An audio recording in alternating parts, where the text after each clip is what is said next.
नमस्कार दोस्तों। आज हमारे टॉपिक का नाम है टाटा एलेक्सी। टाटा एलेक्सी के शेयर का आज हम एनालिसिस करते हैं कि भाई इसमें क्या कुछ हो रहा है। हम देखेंगे कि टाटा एलेक्सी आज लगभग 5344 पे ट्रेड कर रहा है और टाटा एलेक्सी 6800 के बाद में गिरता ही आ रहा है। मतलब इस साल तो इसने भारी भरकम गिरावट ही की है, दी है। इसमें आगे क्या कुछ किया जा सकता है? अगर आपके पास एक भी शेयर है टाटा एलेक्सी का तो ये वीडियो आपके लिए है। नमस्कार दोस्तों, मैं विवेक कुमार।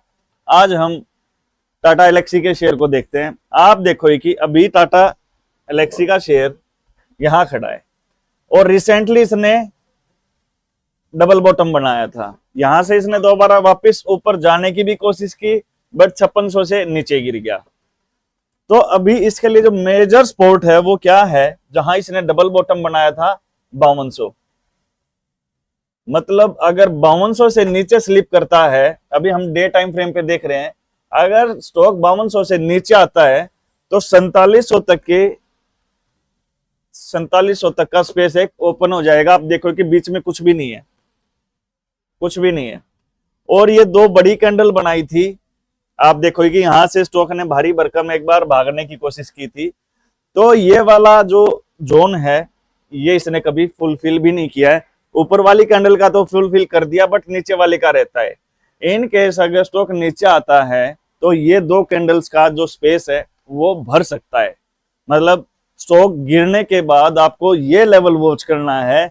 मेन जो लेवल आएगा वो 4707 का आएगा। ठीक है, तो ये तो हुआ कि ये नीचे क्या कर सकता है। अगर यहां से स्टॉक ऊपर जाता है वापस तो क्या करना चाहिए? तो सबसे पहले जो मेन हर्डल है वो यही है 5600 का, जो कि आर्ली टाइम फ्रेम का है। ठीक है, यहां एक 5600 पे छोटा सा हर्डल है, ये अगर क्रॉस करता है तो फिर ये 5800 पे आ जाता है। यहां स्टॉक ने मेजर गिरावट दिखाई थी, यहां प्राइस एक्शन बना था। मतलब स्टॉक के लिए जो डेली टाइम फ्रेम पे जो मेन हर्डल आएगा यहां से ऊपर जाने के बाद वो 5800 का है। ठीक है, 5800 के ऊपर ही इस स्टॉक में कहीं हमें तेजी देखने को मिल सकती है, क्योंकि आप देखो फिर यहां तक 6200, 6400 और 6600 तक के टारगेट ओपन हो जाते हैं। मैं बता देता हूं कि यह वीडियो सिर्फ और सिर्फ एजुकेशनल पर्पस के लिए है। इसमें कोई भी बाइंग या सेलिंग रिकमेंडेशन नहीं है। अगर आपको बाइंग या सेलिंग रिकमेंडेशन चाहिए तो हमारा टेलीग्राम ग्रुप है, वहां मैं डेली स्टॉक का एनालिसिस करके वहां तरह तरह के स्टॉक्स डालता रहता हूं। तो अगर आपको चाहिए कि आपके लिए कोई काम करे तो आप उस ग्रुप में एंटर कर सकते हो। नीचे लिंक में नीचे डिस्क्रिप्शन में मैं उसका लिंक डाल दूंगा।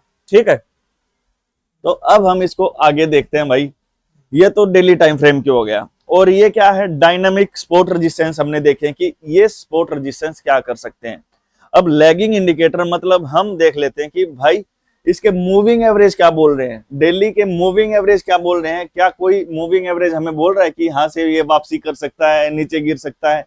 मतलब मूविंग एवरेज क्या कुछ बोल रहे हैं एक बार देख लेते हैं। भाई 20 मूविंग एवरेज स्टॉक का कहाँ है? 5481। मतलब 20 दिन की मूविंग एवरेज भी ये बोल रही है कि भाई स्टॉक यहां से वीक हो चुका है, इसके ऊपर जाएगा तो ही स्टॉक में फर्दर मतलब स्ट्रॉन्ग वो देखने को मिलेगा, उससे पहले तो नहीं। जो 50 मूविंग एवरेज है वो 5585 है। मतलब दोनों ही मूविंग एवरेज नीचे की तरफ है। आप देखो कि यहाँ क्या बना हुआ है, यहाँ बना था एक जंक्शन बना था 20 और 50 का। ठीक है, यहीं से ये आने के बाद स्टॉक लगातार गिरता जा रहा है। इसको हम एक छोटा सा क्या बोल सकते हैं कि भाई यहां से डेथ क्रॉसओवर, छोटा डेथ क्रॉसओवर, 20-50 का छोटा और 50 और 200 का जो मूविंग एवरेज का जो डेथ क्रॉसओवर होता है वो बड़ा होता है। ठीक है, तो 20 और 50 दोनों ही बोल रहे हैं कि भाई स्टॉक अभी वीकनेस ही दिखा रहा है। अगर हम 100 मूविंग एवरेज देखें तो वो तो लगभग 6000 के आसपास जा पहुंची। मतलब स्टॉक की डेली की जो मूविंग एवरेज है सारी की सारी बता रही हैं कि भाई स्टॉक यहां से गिरावट दिखाएगा। और आप देखते हो कि जहां भी 50 दो, एक चीज का अगर आपको ना पता हो तो मैं बता देता हूं, 20, 50, 100 और 200, ये सारी की सारी मूविंग एवरेज जब भी किसी स्टॉक की वीक हो जाती है ना डेली टाइम फ्रेम पे, तो स्टॉक काफी लंबे टाइम तक कंसोलिडेशन जोन में जा सकता है, वहां से स्टॉक में गिरावट देखने को मिलती है अक्सर। तो ये देखो ये कहाँ बना था, लगभग 6200 के आसपास बना था, तो उसके बाद स्टॉक गिरता ही जा रहा है। तो अब आप देख रहे होगे कि जितने भी मूविंग एवरेज हैं, अगर उनको पॉजिटिव होना है तो लगभग 6000 के ऊपर ही स्टॉक स्ट्रॉन्ग होगा मूविंग एवरेज के हिसाब से। ठीक है, तो ये भी आपको समझ में आया होगा मैं क्या बोलने की कोशिश कर रहा हूं, इतना तो समझ में आ ही गया होगा। तो ये डेली की हमने सारी की सारी मूविंग एवरेज देख ली है। अब हम देखते हैं वीकली टाइम फ्रेम पे अभी स्टॉक क्या बोल रहा है। वीकली पे हम इसको थोड़ा सा चीर फाड़ के देख लेते हैं। ये देखो भाई, अभी हम वीक टाइम फ्रेम पे आते हैं। वीकली पे आप देखोगे कि बिल्कुल सही है, ये 4707 रुपए का जो एक सपोर्ट है वो इसके लिए एक मेन सपोर्ट है। यही इसके लिए डिसाइड करेगा कि स्टॉक यहाँ से और गिर सकता है या फिर यहाँ से वापसी करेगा। ठीक है, उसके बाद ये 5200 का तो है ही, जहां भी ये खड़ा है यहाँ से 100 पॉइंट नीचे ही है 5200 का तो। ठीक है, अब हम देखेंगे कि भाई स्टॉक में एक क्या बन रही है, ट्रेंड लाइन बन रही है। ठीक है, और ये आप देखो कि क्या कौन सा पैटर्न है, ये डिसेंडिंग ट्रायंगुलर पैटर्न। तो ये जब भी बनता है वहां से स्टॉक गिरता ही चलता है, यहां से लगातार स्टॉक गिरता ही आ रहा है। अब अगर ये फर्दर नीचे टूट गया तो गिरावट फिर तो बड़ी होनी है, या फिर स्टॉक को यहीं से वापसी करनी चाहिए, क्योंकि डेली टाइम फ्रेम पे इसने क्या बना रखा है, डबल बॉटम बना रखा है। डबल बॉटम क्या इंडिकेशन देता है कि वहां से स्टॉक में एक ठहराव आ सकता है। ठीक है, तो ऊपर की तरफ देखें, ये तो हमने नीचे की तरफ देख लिया कि भाई स्टॉक नीचे की तरफ क्या कर सकता है। ऊपर में हम देखेंगे कि ये लगभग 6400 का जोन है, यहां से अगर ऊपर जाता है तो ये एक मेन हर्डल रहेगा। उससे पहले ये रहेगा एक 5800, जो कि डेली टाइम फ्रेम पे भी था और वीकली टाइम फ्रेम पे भी है। तो 5800 का जो एक लेवल इसके लिए इंपॉर्टेंट लेवल है, यहां से ऊपर जाएगा तो 6400 के लेवल स्टॉक दिखा सकता है। और हमने डेली टाइम फ्रेम के मूविंग एवरेज ने हमें बताया था कि भाई 6000 से ऊपर ही स्टॉक एक मजबूती दिखाएगा, उससे पहले तो स्टॉक में मजबूती दिखती ही नहीं है। ठीक है, तो ये हो गया हमारा वीकली टाइम फ्रेम मोटा मोटा। अगर इसके मूविंग एवरेज की हम बात करें कि मूविंग एवरेज कहाँ है, देखो भाई इसका 20 मूविंग एवरेज ही 5831 चल रहा है। तो हर एक टाइम फ्रेम पे स्टॉक चीख चीख के बोल रहा है कि भाई ये 5994 आ गया।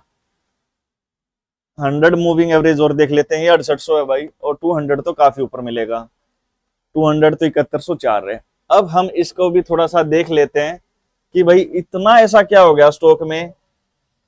ये जो एक 7000 के आसपास का है ना, यहां से क्या बना था, सारी की सारी मूविंग एवरेज ने काट पीट के इसको ये घोषित कर दिया था कि भाई स्टॉक वीक हो गया है। तो वहां से ऑलरेडी स्टॉक 1700-1800 पॉइंट नीचे आ चुका है। मतलब डेली और वीकली दोनों ही टाइम फ्रेम पे स्टॉक क्या बोल रहा है कि भाई फ्रेश बाइंग तो नहीं बनती है इसमें। ठीक है, लेवल्स हैं, इनके अकॉर्डिंग आप ट्रेड कर सकते हो, बस ऐसा नहीं है कि यहां से अभी स्टॉक मल्टी बैगर बनने को रेडी है, वो तो नहीं है भाई। ठीक है ना, तो डेली वीकली हमने दोनों ही देख लिया कि डेली टाइम फ्रेम पे सारी की सारी मूविंग एवरेज हमें बता रही थी 5800, और वीकली टाइम फ्रेम पे हमें बता रही है लगभग 7000। ठीक है, ये दो लेवल आपको डेली पे आप ट्रेड करते हो ये वाला लेवल वॉच करना है, अगर आप वीकली पे करते हो तो ये वाला लेवल वॉच करना है। अब हम देखते हैं भाई मंथली, इतनी बड़ी गिरावट आई है तो मंथली टाइम फ्रेम काफी इंपॉर्टेंट हो जाता है। मंथली टाइम फ्रेम क्या बोल रहा है वो हम एक बार देख लेते हैं। आप देखो कि चलो ये मूविंग एवरेज ही देख लो भाई। मूविंग एवरेज ये सारी की सारी कहाँ लाइन हुई थी, लगभग 1000 के आसपास लाइन हुई थी, वहां से स्टॉक ने तेजी बनाई थी और अच्छी खासी तेजी बनाई थी। स्टॉक गया था 11000 तक, मतलब लगभग 10 गुना रिटर्न इसने दे दिए थे। ठीक है, उसके बाद में अभी ये क्या हो रहा है, 20 और 50 मूविंग एवरेज ने क्या कर दिया है, सिग्नल दे दिया है कि भाई स्टॉक अभी वीक है। मतलब कहां बन रहा है ये, लगभग 6800 के आसपास। मतलब स्टॉक वीकली और मंथली दोनों में ये बोल रहा है कि 6800 के ऊपर अगर स्टॉक जाएगा तो ही इसमें तेजी आएगी। आप देख रहे हो कि 200 मूविंग एवरेज 2260 है और 100 मूविंग एवरेज 4189 है। और आप देखो कि स्टॉक ने अभी तक 100 मूविंग एवरेज को कभी टेस्ट नहीं किया है। यहां आने के बाद 50 को किया है, 50 इसने तोड़ दिया है। अब इसका अगला स्टेशन 4189 हो सकता है मंथली के हिसाब से। अगर इसका मन किया कि भाई मेरे को 100 मूविंग एवरेज पे अपनी एवरेज करनी है, तो ये स्टेशन फिर मस्ट वॉच स्टेशन होगा। यहीं से स्टॉक के अंदर फर्दर की आगे की मूवमेंट को हम डिसाइड कर पाएंगे, स्टॉक क्या कर सकता है क्या नहीं कर सकता है। तो अभी हमने क्या किया, इसका डेली, वीकली और मंथली तीनों ही टाइम फ्रेम पे देखा।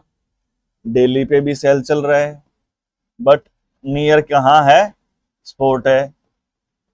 तो अगर आप डेली पे अगर ट्रेड करते हो तो डेली के लेवल्स पे आप ट्रेड कर सकते हो। उसके बाद वीकली क्या है, सेल है, वो नियर कहाँ है, सपोर्ट है। ठीक है, मतलब क्या होता है, ये चीजें अगर जो मैं लिख रहा हूं ना, सेल में है बट सपोर्ट के आसपास में। मतलब अगर स्टॉक अगर सपोर्ट लेता है तो वहां से ऐसा नहीं कि वो वहीं से भागना शुरू कर देता है।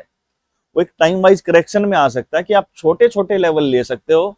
बड़ा लेवल ऐसा नहीं कि भाई 5,000 का स्टॉक 10,000 हो जाएगा। उसके लिए इसको सारी की सारी मूविंग एवरेज को क्रॉस करना पड़ेगा। उसके बाद ही ये डिसाइड होगा कि हाँ भाई अब स्टॉक मजबूत हो गया है, यहां से और बड़े टारगेट दिखा सकता है। ठीक है ना। मंथली क्या बोल रहा है, मंथली आप देखो बिल्कुल यहां सपोर्ट के आसपास में है, बट इसकी मोस्टली आरएसआई ना, सॉरी आरएसआई बोल रहा हूं, मूविंग एवरेज अभी नीचे है। तो ये थोड़ा सा बचाव में है कि भाई अगर यहां से ये चलता है तो वापस 64,000 के लेवल दिखा सकता है। तो ये सारे के सारे लेवल क्या है, एजुकेशनल पर्पज के लिए है भाई। इसमें कोई भी बाइंग सेलिंग रिकमेंडेशन नहीं है, जस्ट आपको समझाने के लिए बताया गया है कि ये स्टॉक क्या कर सकता है, मरा हुआ है, मरने की कगार पे है, या फिर ये यहां से यंग हो गया है, भागने के लिए रेडी हो रखा है। सारी चीजें बस उसी पर्पज से बताई गई हैं। ठीक है, तो अगर आप चैनल पे नए आए हो तो आप चैनल को लाइक कीजिएगा, शेयर कीजिएगा, सब्सक्राइब कीजिएगा। मिलते हैं अब नेक्स्ट वीडियो में।